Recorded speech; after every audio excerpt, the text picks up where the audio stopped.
అంటే చూసి చూడనట్లుగా పాపం క్షమించండి అమాయకుడు అని చెప్పి ఈవిడ ఉత్తరం రాయడం జరిగింది. ఆ జడ్జి గారు చాలా సీరియస్గా తీసుకుని వాడికి కఠినమైనటువంటి కారాగార శిక్ష విధించి ఈవిడికి ఒక ప్రత్యుత్తరం కూడా రాశారు.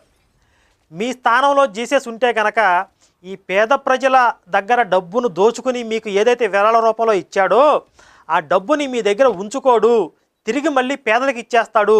కాబట్టి ఆ దుర్మార్గుడు మీకు ఇచ్చినటువంటి ఆ ధనాన్ని మీరు కూడా తిరిగి ఆ ప్రజలకు పంచేయండి, తిరిగి ఇచ్చేయండి.